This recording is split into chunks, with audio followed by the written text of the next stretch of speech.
ಕೊಪ್ಪಳದಲ್ಲಿ ಡಾಬಾಗಳಿಗೂ ತಟ್ಟಿದ ಸಿಲಿಂಡರ್ ಅಭಾವ. ಕೊಪ್ಪಳ ಹೊರವಲಯದಲ್ಲಿ ಬಂಬೂ ಡಾಬಾ ಇದೆ. ಅದು ಸದ್ಯ ಬಂದ್ ಆಗಿದೆ. ಕಾರಣ ಸಿಲಿಂಡರ್ ಸಮಸ್ಯೆ. 3 ದಿನಗಳಿಂದ ಹೋಟೆಲ್ ಬಂದ್ ಆಗಿದೆ. ಡಾಬಾ ಬಂದ್ ಮಾಡಿದ್ದಾರೆ ಮಾಲೀಕರು. ಡಾಬಾದಲ್ಲಿ ಕೆಲಸ ಮಾಡೋ ಕಾರ್ಮಿಕರಿಗೂ ಕೂಡ ಸಂಬಳ ಇಲ್ಲ, ಸಂಕಷ್ಟ ಎದುರಿಸ್ತಾ ಇದ್ದಾರೆ. ಸರ್ಕಾರ ಸಿಲಿಂಡರ್ ಕೊಡಬೇಕು ಅಂತ ಸದ್ಯ ಮಾಲೀಕರು ಆಗ್ರಹಿಸ್ತಾ ಇದ್ದಾರೆ. ಕೊಪ್ಪಳ ಹೊರವಲಯದಲ್ಲಿ ಬಂಬೂ ಡಾಬಾ ಇದೆ. ಅದು ಸದ್ಯ ಬಂದ್ ಆಗಿದೆ. ಕಾರಣ ಸಿಲಿಂಡರ್ ಸಮಸ್ಯೆ. 3 ದಿನಗಳಿಂದ ಹೋಟೆಲ್ ಬಂದ್ ಆಗಿದೆ. ಡಾಬಾ ಬಂದ್ ಮಾಡಿದ್ದಾರೆ ಮಾಲೀಕರು. ಡಾಬಾದಲ್ಲಿ ಕೆಲಸ ಮಾಡೋ ಕಾರ್ಮಿಕರಿಗೂ ಕೂಡ ಸಂಬಳ ಇಲ್ಲ, ಸಂಕಷ್ಟ ಎದುರಿಸ್ತಾ ಇದ್ದಾರೆ.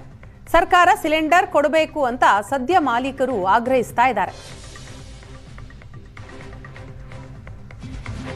ಕೊಪ್ಪಳ ಹೊರವಲಯದಲ್ಲಿ ಬಂಬೂ ಡಾಬಾ ಇದೆ. ಅದು ಸದ್ಯ ಬಂದ್ ಆಗಿದೆ. ಕಾರಣ ಸಿಲಿಂಡರ್ ಸಮಸ್ಯೆ. 3 ದಿನಗಳಿಂದ ಹೋಟೆಲ್ ಬಂದ್ ಆಗಿದೆ. ಡಾಬಾ ಬಂದ್ ಮಾಡಿದ್ದಾರೆ ಮಾಲೀಕರು.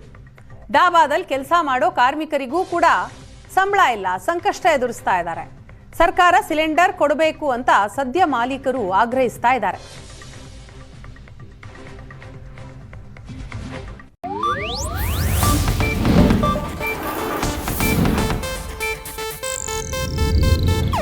ಇದು ಏಷ್ಯಾನೆಟ್ ನ್ಯೂಸ್ ನೆಟ್ವರ್ಕ್ ಪ್ರಸ್ತುತಿ.